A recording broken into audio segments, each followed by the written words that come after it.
Advocate Mohammad মুক্তার সাহেব, জনাব advocate Mohammad মুক্তার সাহেব।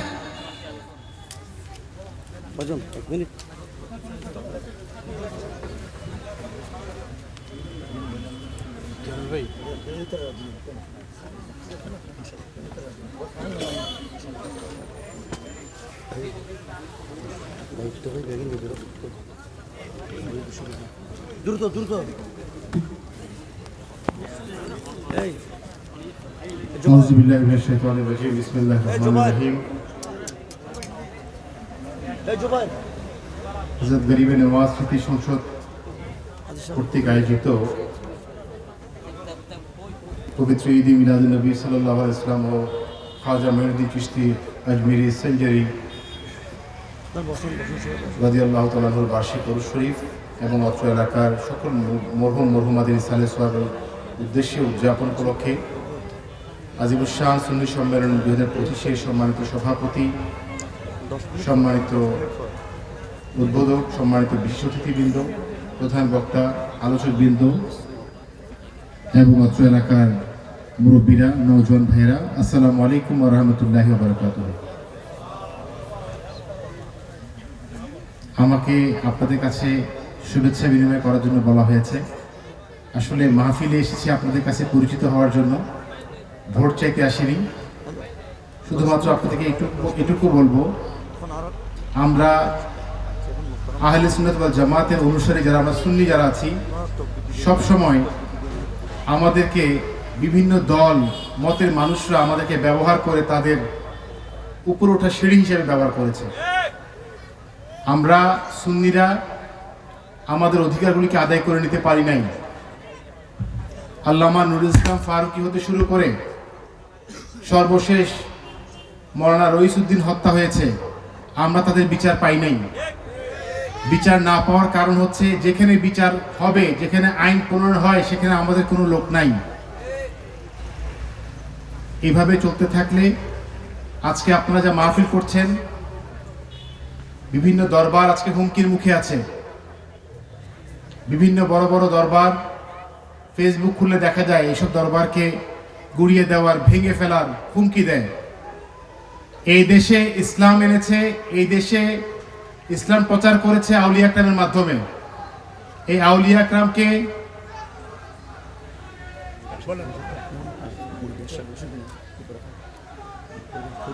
এই সকল আউলিয়া একরামকে ধারণ করে আমরা আহলে সুন্নাত ওয়াল জামাতের মতাদর্শে বিশ্বাসী ভাইয়েরা, আপনাদের কাছে শুধু এটুকু অনুরোধ থাকবে, এভাবে নিজেকে অন্যের কাজে টিস্যু হিসেবে ব্যবহার না করে একজন সুন্নিয়তের প্রার্থীকে জাতীয় সংসদে পৌঁছান। আপনারা জানেন, কিছুদিন আগে 12 রবিউল আউয়ালে হাটাজারিতে সুন্নি এবং কওমিদের একটা বিশাল হাঙ্গামা হয়েছিল। আপনারা জানেন কেন হয়েছিল? শুধুমাত্র নিজের ঈমান আকীদাকে ঠিক রাখার জন্য, আমরা আমাদের অধিকারকে আদায় করে নেওয়ার জন্য। আমাদের অনেক ভাই সেখানে আহত হয়েছেন, কিন্তু আমরা আমাদের দাবি আদায় করে নিতে ব্যর্থ হয়েছি। কারণ আমাদের জায়গা পর্যন্ত, যেখানে সংসদ, সেখানে আমাদের লোক নাই। আমি আপনাদের কাছে অনুরোধ করব, অন্তত একবার হলেও সুন্নিয়তের প্রার্থীকে জাতীয় সংসদে পৌঁছানোর ব্যবস্থা করে দিন। ইনশাআল্লাহ আমরা আমাদের সকল শহীদ ভাইদের বদলা নিব ইনশাআল্লাহ। আপনাদের সবাইকে পাবো তো? সবাইকে ধন্যবাদ জানাচ্ছি। আসসালামু আলাইকুম ওয়া রাহমাতুল্লাহ। নারে রিসালাত। প্রধান বক্তার আগমন, আল্লামা কাজী মোহাম্মদ মঈনুদ্দিন সাহেব হুজুরের আগমন, আল্লামা কাজী মোহাম্মদ মঈনুদ্দিন সাহেব হুজুরের আগমন। সম্মানিত উপস্থিতি, আমাদের মাহফিলে মঞ্চে উপস্থিত হয়েছেন আজকের মাহফিলের অন্যতম প্রধান বক্তা, আহলে সুন্নাত ওয়াল জামাত বাংলাদেশের মাননীয় চেয়ারম্যান হযরতুল আলহাজ আল্লামা কাজী মোহাম্মদ মঈনুদ্দিন সাহেব হুজুর মাদাদিল হুলালি।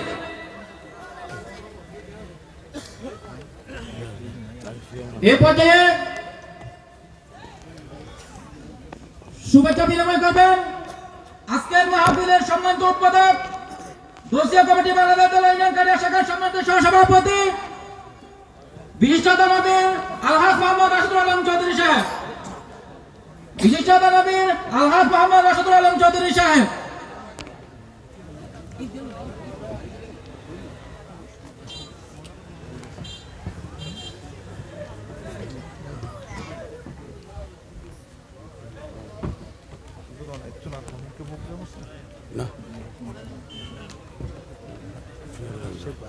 بالله من الشيطان الرجيم بسم الله الرحمن الرحيم الحمد لله رب العالمين الصلاة والسلام عليك سيدي يا رسول الله صلى الله عليه وآله وسلم وعلى آلك وصحبك يا رحمة للعالمين গরিবের নওয়াজ স্মৃতি সংসদের ব্যবস্থাপনায়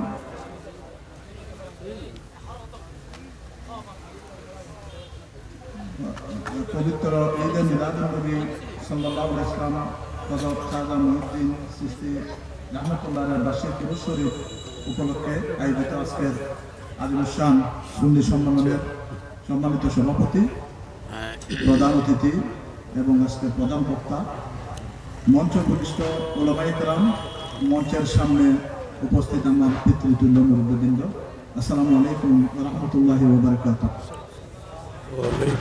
আমি এসেছি মূলত আপনাদের সাথে পরিচিত হতে। আমি মরহুম আব্দুল মুবিন চৌধুরীর প্রথম সন্তান।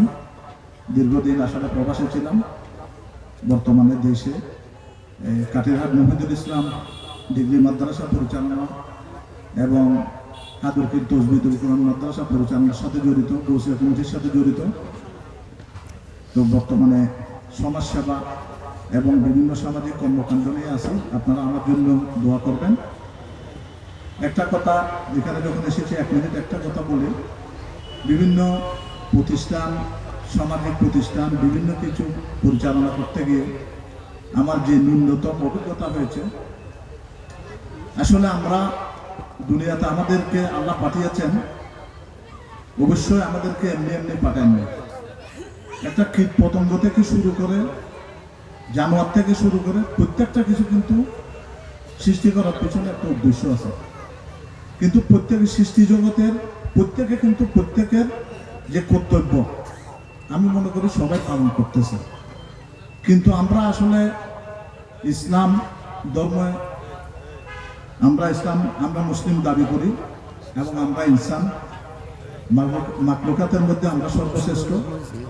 সেই হিসাবে আসলে আমাদেরও সমাজের প্রতি আমাদেরও কিছু দায়িত্ব আছে।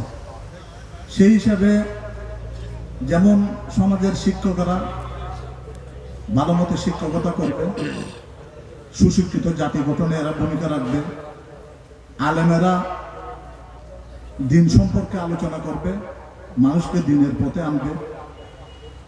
স্কুল যারা ইঞ্জিনিয়ার, ডাক্তার, প্রত্যেকের এক একটা পেশা এক একটা মানুষের উপর অর্পিত হয়েছে এবং আমাদের দায়িত্ব আছে। আমরা শুধু টাকা পয়সা আমরা ইনকাম করি, আমরা যার যার ব্যবসা নিয়ে ব্যস্ত, কিন্তু এরপরও আমাদের সামাজিক যে বিভিন্ন মাদ্রাসা কমিটি বলেন, আপনার সামাজিক যে আপনারা নেতৃত্ব নির্বাচন করবেন, সামাজিক নেতৃত্ব বলেন, স্কুল বলেন, কলেজ বলেন, আমার মনে হয় কোনো সংগঠন সঠিকভাবে যেভাবে দায়িত্ব পালন করার কথা, যেভাবে চলার কথা, আমার মনে হয় সেভাবে চলতেছে না। তো সেজন্য আমিও সে দায়বদ্ধতা থেকে আমিও মনে করি আসলে আল্লাহ আমাকে পাঠিয়েছেন, আমারও একটা সমাজের প্রতি একটা দায়িত্ব আমারও আছে। কারণ আমি মরার পরে আমাকে এগুলো নিয়ে জবাবদিহিতা করতে হবে। তো সেই হিসেবে আমি চাই আগামীতে বৃহত্তর পরিসরে সেবা করার চিন্তাধারা করেছি। আমি আশা করি গরিবে নওয়াজ স্মৃতি সংসদের সকল সদস্যরা আমার সাথে ইনশাআল্লাহ আমাকে সহযোগিতা করবেন। পরিশেষে আপনারা সবাই দোয়া কামনা করে আমার সংক্ষিপ্ত বক্তব্য শেষ করব। আসসালামু আলাইকুম ওয়া রাহমাতুল্লাহি ওয়া বারাকাতুহু। মারহাবা মারহাবা। সমাজ উপস্থিতি, এই পর্যায়ে আপনাদের সামনে ইমানি ইরফানি নুরানি তাকরীর পেশ করবেন আহলে সুন্নাত ওয়াল জামাত বাংলাদেশের মাননীয় চেয়ারম্যান শাইখুল হাদিস হযরতুল হাসান আল্লামা কাজী মুহাম্মদ মঈনুদ্দিন শাফি মাদাদিল্লাহুল আলী, হযরতুল হাসান আল্লামা কাজী মুহাম্মদ মঈনুদ্দিন শাফি মাদাদিল্লাহুল আলী। নারে তাকবীর, নারে রিসালাত, নারে গাউসিয়া, নারে সুলতানুল হিন্দ, আহলে সুন্নাত ওয়াল জামাত। আল্লামা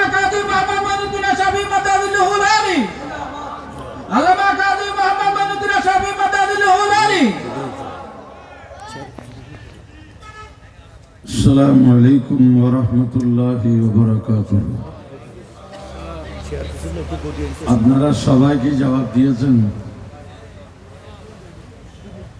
নাকি ক্ষুধা বেশি লাগছে একটা বলেন? এখনো তাবারক তৈরি হচ্ছে, মাশাআল্লাহ। আগনি না সাদা গরিব নওয়াজের তাবারক যখন আল্লাহ নসিব করবেন, তো গরিব নওয়াজ সম্পর্কে আমরা কিছু শুনি। হামিদান ওয়া মুসাল্লিয়ান ওয়া মুসাল্লিমা أما بعد فقد قال الله تعالى في شأن حبيبه صلى الله عليه وسلم مخبرا وآمرا إن الله وملائكته يصلون على النبي يا أيها الذين آمنوا صلوا عليه وسلموا تسليما صلى الله على سيدنا محمد وآله وأصحابه وسلم صلى الله على سيدنا محمد وآله وأصحابه وسلم صلى الله على وآله وأصحابه صل على رسولنا سلم على محمد صل على حبيبنا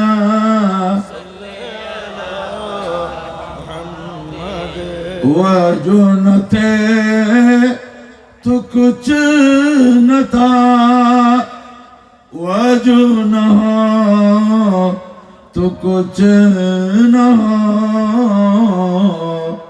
جانا ہے وہ جہان کی جانا ہے تو جہان ہے صلی علی رسول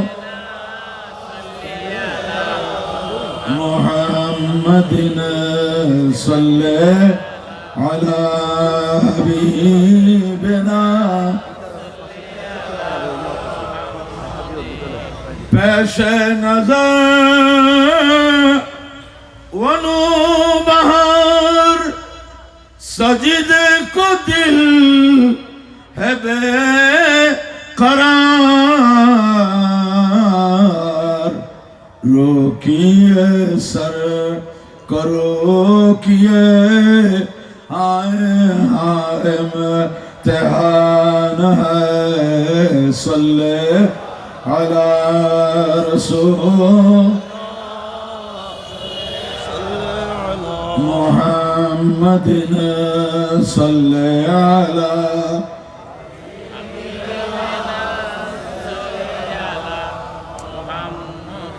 خوف نہ رکھا رضا ذرا تو ہے عبد مصطفیٰ تیرے لیے امان ہے تیرے لیے امان ہے صلی علی رسولنا محمد صلی علی حبیب صلاة یا رسول اللہ अलैकुम हमा कुरान बतौसीफ मोहम्मद बरो नाज़र चगोयम वस्फ अहमद सलातुया अलैकुम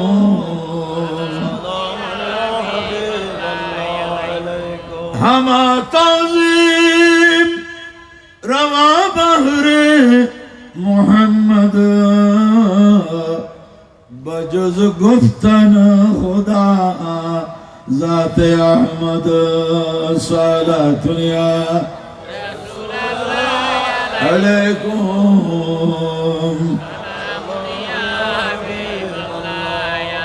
अस्सलाम नूर चश्मे अंबिया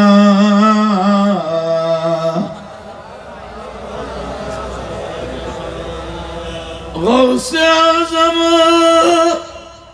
आपसे फरियाद है जिंदा पेरिए पाके मिल्लत कीजिए सलाम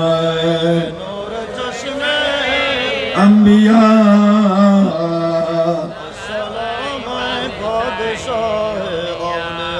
बगिरदाब बला उफ्ता दी कश्ती दाई पाँव शिकस्तारा तो पुश्ते अस्सलाम अंबिया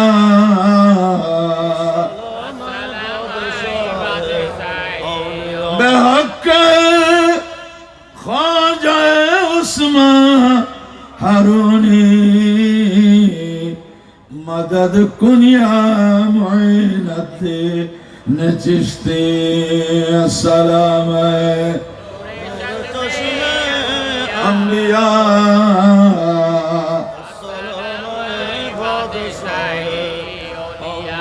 अऊज़ु बिल्लाहि मिनश शैतानिर रजीम बिफद्ले बिस्मिल्लाहिर रहमानिर रहीम या अय्युहल्लज़ीना आमनु इत्तक़ुल्लाह वब्तग़ू इलैहिल वसीला वजाहिदू फी सबीलिही लअल्लकुम तुफ्लिहून सदक़ल्लाहु मौलाना अज़ीम वबल्लगना रसूलुहुन नबियुल हबीबुल अमीनुल मुकीनुल मुतीनुल करीम व नहनु अला ज़ालिका मिनश शाहिदीन वश्शाकिरीन वल्हम्दुलिल्लाहि रब्बिल आलमीन मौलाया सल्ले व सल्लिम व बारिक अलैहि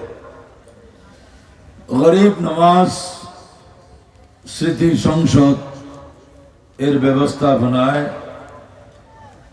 আয়োজিত পবিত্র ঈদে মিলাদুন নবী সবাই বলুন সাল্লাল্লাহু আলাইহি ওয়াসাল্লাম এবং সুলতানুল হিন্দ গরিব নওয়াজ খাজায়ে খাজগা রাজায়ে হিন্দুস্তান ওয়ালিয়ে বেকসা नायबे मुस्तफा फिल हिंद आताउर रसूल हज़रत ख्वाजा मोइनुद्दीन चिश्ती सरकार अजमीर রাদিয়াল্লাহু আনহুর ওরসে পাক এবং এলাকার মুসলিম নরনারীদের যারা দুনিয়া থেকে বিদায় নিয়েছেন তাদের ইসালে সওয়াব উপলক্ষে আয়োজিত আজিমুশান সুন্নি সম্মেলনের সম্মানিত উদ্বোধক আলহাজ মোহাম্মদ রাশিদুল আলম চৌধুরী যিনি কিছুক্ষণ আগে আপনাদের সাথে শুভেচ্ছা বিনিময় করেছেন, প্রধান অতিথি আজি মোহাম্মদ সেলিম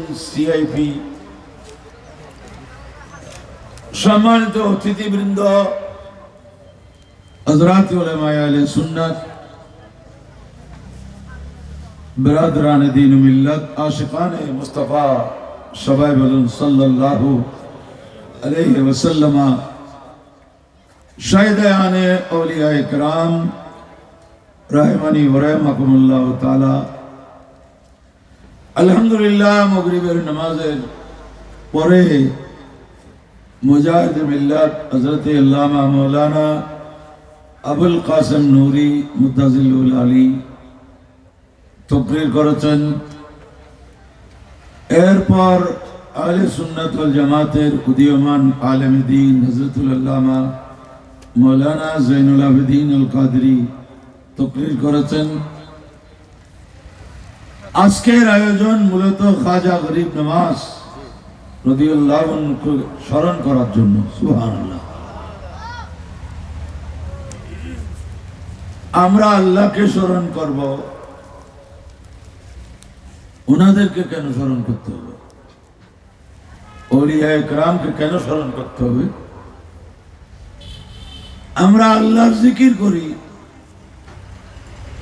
জিকির কিন্তু শুধু আল্লাহর না, জিকির আল্লাহরও আছে, বান্দারও আছে। সুবহানাল্লাহ। আল্লাহকে আমরা স্মরণ করি, এটা আমাদের জন্য আল্লাহর জিকির, আর আল্লাহ আমাদেরকে স্মরণ করেন। বড় করে বলুন সুবহানাল্লাহ। আমরা কি এত দামি যে আল্লাহ আমাদেরকে স্মরণ করবেন? কিন্তু আল্লাহ বলতেছেন ফাযকুরুনি, বান্দা তোমরা আমাকে স্মরণ করো, আযকুরকুম, আমি তোমাদেরকে স্মরণ করব। আল্লাহর কাছে স্মরণীয় হতে হলে বান্দাকে আগে আল্লাহকে স্মরণ করতে হবে। খাজা গরিব নওয়াজ পুরা জীবন আল্লাহকে স্মরণ করেছেন, আজকে দুনিয়া গরিব নওয়াজকে স্মরণ করতেছে, ঠিক কিনা? আমাদের দেশে আমার মনে হয় এমন কোন বাজার নাই যে এই বাজারে দুই একটা প্রতিষ্ঠান হলো খাজা গরিব নওয়াজের নাম ছাড়া আছে। কোনো না কোনো ভাবে খাজা ফার্মেসি, খাজা পোয়েট্রি ফোরাম, এখানে খাজা খাজা যত নাম লাগিয়েছে, জিজ্ঞেস করা হলে উত্তর পাওয়া যাবে যে গরিব নওয়াজের নামে। বড় করে বলুন সুবহানাল্লাহ। প্যারাদিন খাজা গরিব নওয়াজ বাংলাদেশের সীমায় আসেন নাই, কিন্তু এই বাংলাদেশের জমিনে গরিব নওয়াজের অসংখ্য ভক্ত। সুবহানাল্লাহ। আমাদের দেশে মুসলমান রূপী কিছু নাস্তিক আছে, এমনি আবা খাবা জুব্বা দস্তার আছে, কিন্তু আসলে এরা এক ধরনের নাস্তিক। এরা এক ধরনের, এরা বলে নবী বলি এন্তেকালের পর কোনো লাভ করতে পারে না। উচ্চ স্বরে বলুন নাউজুবিল্লাহ। জীবিত থাকতে আমরাও পারি, আমরাও মরলে পারি না, ওনারাও না পারলে সব তো সমান হয়ে গেল, সব কি হয়ে গেল? আচ্ছা আপনারা চিন্তা করুন, ভারত সরকার, ইন্ডিয়া গভর্নমেন্ট ডেলি যেই পরিমাণ ফরেন কারেন্সি, বৈদেশিক মুদ্রা পায়, তার বিরাট একটা অংশের ওসিলা হলেন খাজা গরিব নওয়াজ। ঠিক কিনা? কেন? ভারতের চতুর্দিক যত সীমান্ত আছে, সেই সীমান্ত অতিক্রম করে ভিন্ন দেশ থেকে যেই পরিমাণ ফরেনার ভারতে ইন করে প্রবেশ করে, তার একটা বিরাট অংশ গরিব নওয়াজের মাজারে জিয়ারতকারী। ঠিক কিনা? অথচ ভারত যে দেওবন্দ মাদ্রাসাকে লালন পালন করে, সহযোগিতা করে, দেওবন্দের ফতোয়া হলো মাজারে সফর করে যাওয়া হারাম। নাউজুবিল্লাহ বলেন না? তাহলে ওদের ফতোয়া মানলে ভারত সরকারের ফরেন কারেন্সি কমে যাবে, আর সুন্নিদের ফতোয়া ভারত সরকারকে প্রতিদিন সমৃদ্ধ করতেছে। তো গরিব নওয়াজ এতেকাল হয়েছেন, 800 বছরের কাছাকাছি সময় হয়ে যাচ্ছে। উনি প্রতিদিন ভারত সরকারকে সহযোগিতা করতেছেন আর বলতেছে পারে না। বাংলাদেশে আসেন, হযরত শাহজালাল ইমানি রহমতুল্লাহ আলাইহ মাজার শরীফের পাশে যে মাদ্রাসা আছে, এটা কি জিয়ারতকারী মাদ্রাসা না জিয়ারত বিরোধী মাদ্রাসা? হ্যাঁ, এরা নিচে, আমি একদিন 2-3 ঘন্টা ওইখানে যেটা মোতাওয়াল্লির অফিসে বসছিলাম, দেখলাম এই জুব্বা পরা হুজুররা শুধু উত্তর দক্ষিণ এভাবে আসা যাওয়া করতেছে, একজনও একবারও উপরের দিকে উঠতেছে না। গরিব হযরত শাহজালাল ইমানি রহমতুল্লাহ আলাইহির মাজার জিয়ারত করে না। কিন্তু মাদ্রাসাটা এনে দিয়েছে কোথায়? শাহজালাল ইমানি রহমতুল্লাহ আলাইহ এখন জিয়ারতকারী কি মাদ্রাসার নামে তো কোনো এটা ওয়াহাবি মাদ্রাসা, এটা লেখা নেই। লেখা আছে হযরত শাহজালাল ইসলামী একই লেখা আছে, কাসিমুল উলুম। মাদ্রাসার দান বাক্স আছে। আমাকে বলুন, সার্বক্ষণিক ওই দান বাক্সে যারা টাকা দিচ্ছে এরা কারা? বলেন না কারা? এই সারা দেশ থেকে জিয়ারতকারী হযরত শাহজালাল ইমানির জিয়ারতকারীরা ওই দান বাক্স দিচ্ছে। একটা মাদ্রাসা দেখতেছি, তাহলে শাহজালাল ইমানি প্রতিদিন তাদেরকে টাকা জোগাড় করে দিচ্ছে, ঠিক কিনা? তারপরেও বলে পারে না। পারতে পারতে তোমাদেরকে লালন পালন করতেছে, তোমাদেরকে প্রতিদিন আর্থিক সহযোগিতা করতেছে, তারপরেও বলতেছ পারে না। কারণ ওরা এগুলা শিখছে যে ডানে বামে শিখে নাই। এই তোমরা শুধু পারে না বলবা, যে পারলেও বলবা পারে না, না পারলেও বলবা পারে না। এক বাদশা তার দরবারের পণ্ডিতদেরকে বলল, আমাকে যদি একটা জটিল কঠিন বিষয় বুঝাই দিতে পারো তো আমার রাজত্বের অর্ধেক দিয়ে ফেলবো। রাজত্বের রানী শুনছে, রানী বলে বাদশার বয়স হয়েছে, মাথা খারাপ হয়ে গেছে, দেয় না। একটা বিষয় যদি বুঝাই দিলে অর্ধেক দেয়, তো 2টা বুঝাই দিলে পুরা রাজত্ব চলে যাবে। তিনি কোথায় রাজা থাকবেন আর আমি কেমনে রানী হব? তো রানী বাচ্চাকে ডাকছে, বাচ্চা মাথা খারাপ হয়ে গেছে, বয়স হয়েছে, কি হয়েছে? তুমি এটা কি বলছো? কি বলছি? বলে একটা বিষয় বুঝাই দিলে অর্ধেক রাজত্ব দিয়ে ফেলবা, 2টা বুঝাই দিলে তো পুরাটা চলে যাবে। তো তুমি রাজা কোথায় থাকবে? আর তুমি রাজা না হলে আমি রানী কেমনে হবো? তুই কি করতাম? তুমি বলবা যে একটা জটিল সমস্যার সমাধান দিলে তোমাকে 10,000 টাকা দেবো, 20,000 টাকা দেবো, এটা না বলবো। বাচ্চা বলতেছে, তুই তো আমার টাকা শেষ করার জন্য ফোন দিয়ে আশ্চর্য, তো তুমি তো রাজত্ব শেষ করো। বলে আরে শুন, কি? আমি তো আগে থেকে ঠিক করে রাখছি, বুঝলেও বলবো বুঝি নাই, না বুঝলেও বলবো বুঝি নাই। আমার 1 ইঞ্চিও ছাড়তে হবে না, 1 ইঞ্চিও আমার রাজত্ব বহাল থাকবে। কারণ আমি আগে থেকেই ঠিক করে রাখছি, বুঝলেও বলবো যে বুঝি নাই। তার দ্বিতীয় হচ্ছে রানী হয়তো তখন মহসিন ফেকি, তাহলে তুমি এত বুদ্ধি কেন? আমাদের দেশে অলি আল্লাহদের মাধ্যমে উপকৃত হচ্ছে, আর তারপরেও বলতেছে পারে না। পারে। শাহ আমানত কুতুবে চাটগাম রহমতুল্লাহ আলাইহির মাজারে পাকে ঢুকতে গেট থেকে ভিতরে যত ভিক্ষুক বসে আছে, এটা তো মাজারে ঢুকার রাস্তা, এটা তো মেইন রোড না, ঠিক না? আপনি যদি ভিক্ষুকদেরকে বলেন লালদিঘির পারে এটা বিরাট মেইন রোড, ব্যস্ত রোড, তোরা এই গলির ভিতর কোনে বসে আসছিস, ওইখানে জানা লালদিঘির ময়দানে গিয়ে বস, যাবে কেউ? বলেন না। কেন?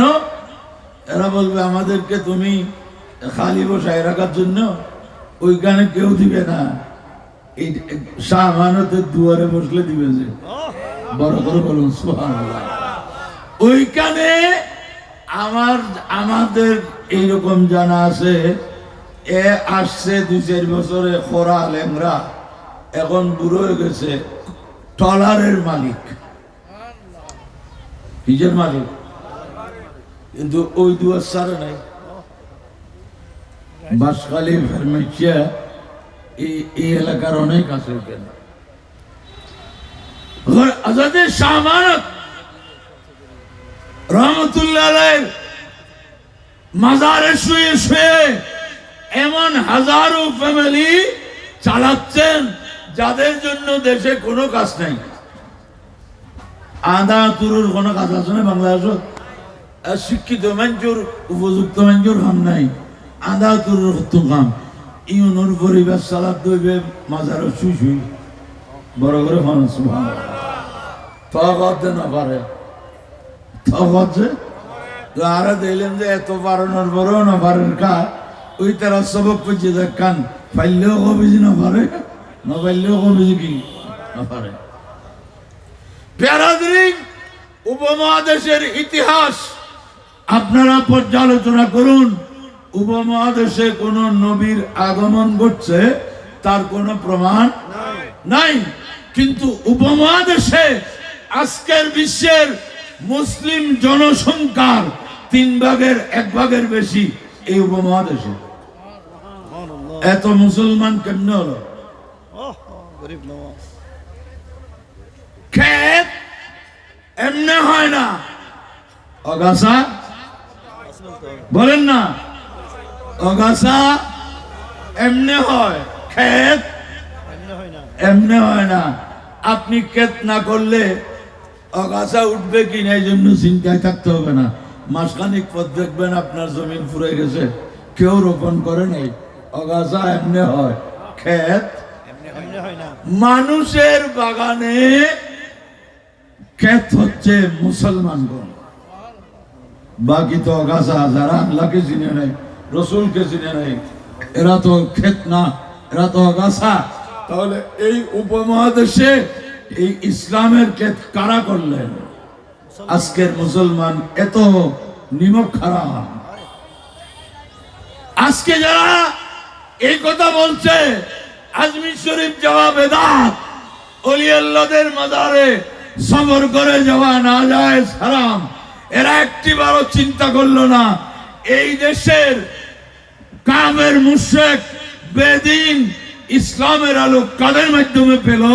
তো ইতিহাস এটাকে দ্বিমত নাই, এটার কোনো দ্বিমত নাই।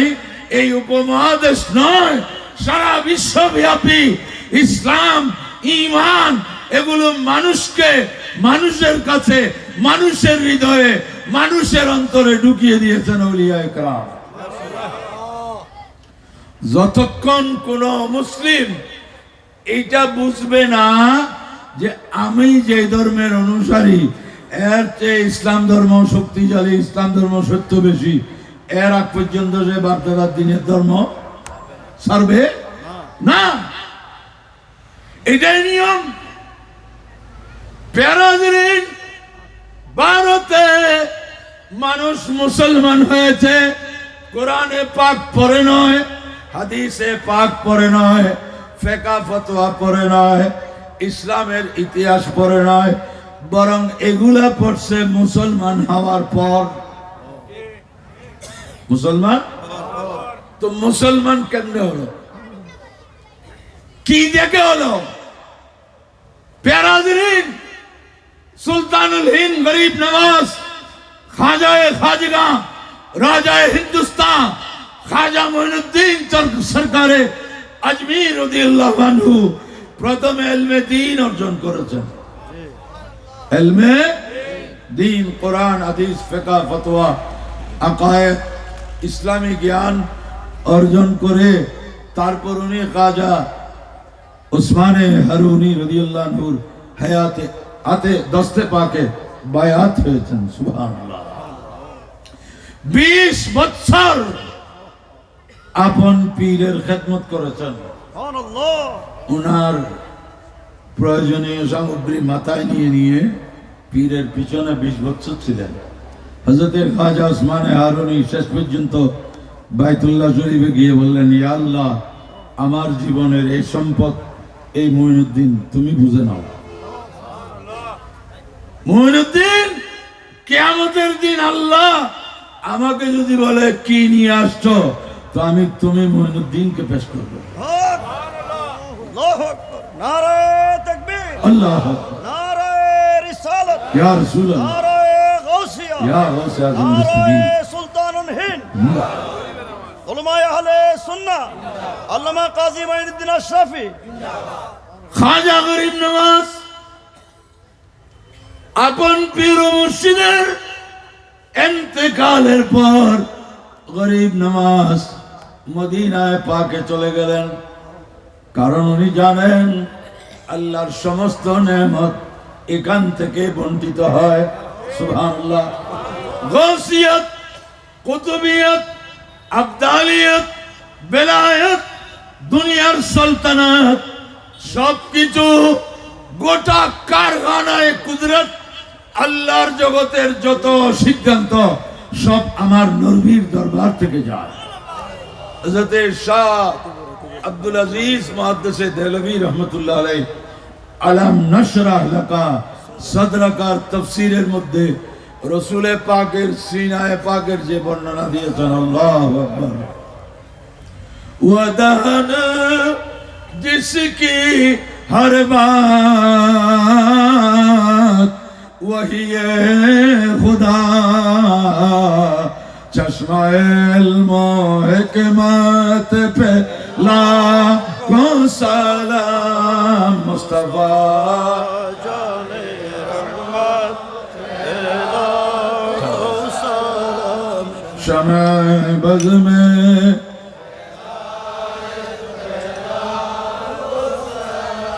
আল্লাহর জগতে যা কিছু ঘটতেছে, হচ্ছে, হবে, সবকিছু রাসূলে পাকের সিনায়ে পাক থেকে এগুলা সরবরাহ হচ্ছে। সুবহানাল্লাহ। যেভাবে এইখানে লাইট জ্বলতেছে, কাটিরহাটে জ্বলতেছে, নাজিরহাটে জ্বলতেছে, মানুষের ঘরে ঘরে জ্বলতেছে, এটার একটা পাওয়ার হাউস আছে কিনা? ওইখানের সাথে সব কানেক্টেড। প্যারাজরিন গরিব নওয়াজ মদিনায় পাকে বসে থাকেন নাই, ইলমে হাদিসের দরস দিচ্ছেন, হাদিসে পাক পড়াচ্ছেন। কারণ আপনারা এখনো গিয়ে দেখেন 2 হেরামে যদিও এখানে শিরিক বেদাত ছাড়া আর কোনো সবক নেই, কিন্তু এটা অনেক আগে থেকে এখানে কোরআন হাদিসের তালিম হতো। তো হঠাৎ মাজারে পাক থেকে আওয়াজ আসলো, ইয়া মুঈনুদ্দিন। আজকের দিনের অনেক ইয়াং জেনারেশন, নতুন প্রজন্ম বলবে, মাজার থেকে কি এরকম আওয়াজ আসতে পারে? এগুলো সব অমূলক কথা। নাউযুবিল্লাহ। হাদিসে পাক, হাদিসের কিতাবগুলো আছে। যখন ইয়াজিদ বাহিনী ওয়াকিয়ায়ে হাররা মদিনায় পাক আক্রমণ করলো, ওই সময় 3 দিন পর্যন্ত মসজিদে নববী শরীফে আজান ইকামত হয় নাই।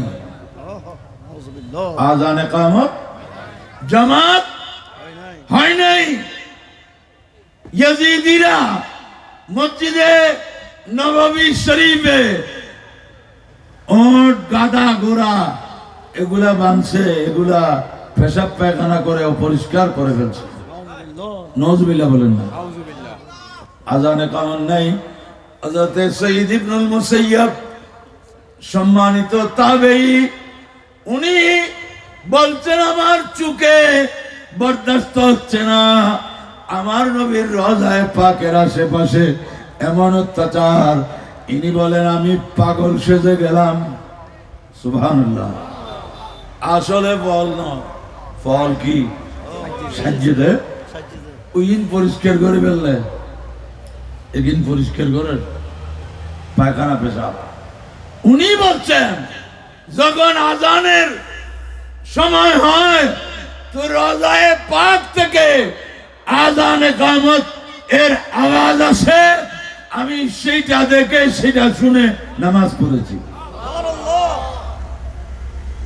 আজকের প্রজন্ম যারা এগুলাকে বিশ্বাস করতে চায় না, তাহলে তারা তো নবীর মর্যাদা বিশ্বাস করবে না।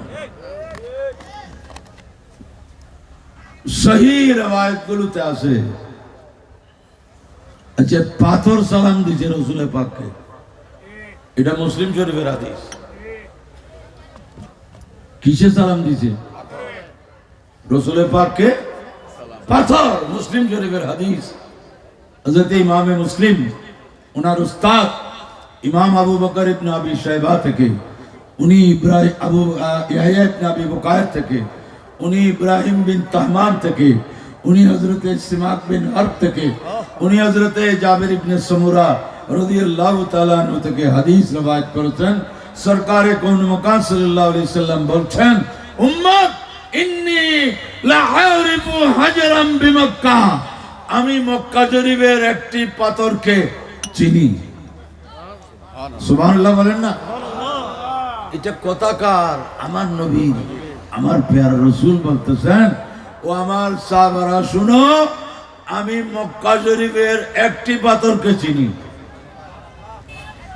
আচ্ছা আমাদের দেশে কোন মানুষ যদি এসে বলে আমি অমুক জায়গার একটা পাথরকে চিনি, মানুষ বলবে চিনার জন্য জিনিস পাওয়া নেই, পাথরকে চিনার কি আছে, পাথর পাথরেরই। আপনাদের পশ্চিম পাশে রেল লাইন গেছে, এখানে কি পাথরের কোনো অভাব আছে? কেউ কি এই দলের কোন মানুষ বলছে জীবনে একটা পাথরের টুকরা কাকে আমি চিনি? মানে এক বললেই তো পাগল বলবে, বলে পাথরকে চিনার কি আছে, পাথর পাথরেরই। কিন্তু এইটা তো অন্য কেউ বলছেন না, হায়াতুন নবী বলছেন, ইমামুল আম্বিয়া বলছেন, রাসূলুল সাকলাইন বলছেন, নবিউল হারামাইন বলছেন, ইমামুল কিবলাতাইন বলছেন, সাইয়্যিদে কায়নাত বলছেন, সমস্ত নবী রাসূলদের সরদার আকায়ে নামদার মদনী তাজদার সরকারে আলী ওয়াকার সাল্লাল্লাহু আলাইহি সাল্লাম বলছেন, ইন্নী লা আরিফু হাজরাম বিমক্কা। মক্কা শরীফে একটি পাথর কেন? মক্কা শরীফের নিচে পাথর, ডানে দেখলেও পাথর, বামে দেখলেও পাথর, সামনে দেখলেও পাথর, পিছনেও পাথর, পাথর আর পাথর। এখানে রসুল বলতেছেন আমি সব পাথরকে চিনি না, একটি পাথরকে চিনি। উচ্চস্বরে সুবহানাল্লাহ বলেন না? কোন পাথর? কানা ইউসাল্লিমু আলাইয়া, উম্মত যে পাথরটি আমি রাসূলকে দেখলেই সালাম দিত, আসসালাতু ওয়াসসালামু আলাইকা সাইয়্যিদি ইয়া রাসূলুল্লাহ। পাথরটি আমাকে কি দিত? সালাম দিত। মনোযোগ রাখবেন। কখন? কাবলা আন উবাসা, আমি যখন নবী হিসেবে প্রকাশিত হই নাই, কেউ জানে না যে আমি নবী হব, তখন কিন্তু পাথরটি আমাকে সালাম দিত। আচ্ছা বলুন, দুনিয়া জানে না ইনি সৈয়দুল মুরসালিন হবেন, ইনি ইমামুল আম্বিয়া হবেন, তখনও প্রকাশ হয় নাই, কিন্তু পাথর রসুলকে কি চিনে দিয়েছে না না চিনে দিয়েছে? বলেন না? তাহলে পাথর জানেন, এ মক্কাবাসী তোমরা যাকে চিনতেছো না, আমি পাথর কিন্তু চিনি, ইনি আখরি জামানার নবী। বড় করে বলুন সুবহানাল্লাহ। তাহলে একটা পাথর জানে ইনি নবী, আর এই দেশের মোল্লা বলতেছে রসুল 40 বছরের নিজেও জানে না যে নবী হবে। এই কথা এই দেশের এক শ্রেণীর মোল্লারা বলতেছে কিনা? এরা কি চায়? এদের এই বক্তব্যের উদ্দেশ্য কি? রসুলের মর্যাদাকে বড় করা না খাটো করা? যারা রসুলের মর্যাদা খাটো করার পিছনে লিপ্ত, এরা রাষ্ট্র ক্ষমতা দখলের জন্য তৎপর হয়েছে, ঠিক কিনা? এই সময় আমরা আপনারা যদি মাহফিল নিয়ে বসে থাকলে মাহফিল বন্ধ হতে বেশিক্ষণ লাগবে না। তো আমার নবী বলছেন, আমি নবী হিসেবে প্রকাশিত হওয়ার আগেই এই পাথর আমাকে সালাম দিত, ইন্নী আরিফুল আন, এখনো পর্যন্ত আমি ওই পাথরটিকে চিনি। একটা পাথর যদি রসুলে পাককে সালাম দিয়ে নবীর কাছে স্থায়ীভাবে পরিচিতি লাভ করছে, আমরা তো পাথর নই, আমরা মানুষ। সুবহানাল্লাহ বলেন না? আমরা কি মানুষ? মানুষকে চিনে নাই আর সবকিছু চিনছে। মানুষ দুনিয়ার সবকিছুর খবর রাখে, আজকের প্রযুক্তি, পৃথিবীর আনাকাশ কি আছে কি নাই সব হাতের মুঠোতে, কিন্তু নিজেকে চিনে নেই। মানুষ কত দামি! এক বাঘ শুনছে যে 2 পায়ের এক বড় শক্তিশালী প্রাণী আছে যাদেরকে মানুষ বলা হয়। বাঘ গভীর জঙ্গলে থাকে, মানুষ দেখে নাই, তার বড় শখ হয়েছে কি দেখবে? মানুষ দেখবে। তো গভীর পাহাড় থেকে জনপদের দিকে আসতেছে, দেখতেছে যে একটা প্রাণী আর একটা গাছ হাঁটতেছে, বিরাট এক গাছ কুটার দিয়ে কাটতেছে। তো ওই বাঘ পিছনে এসে বলল যে আপনি মানুষ দেখছেন? ইবে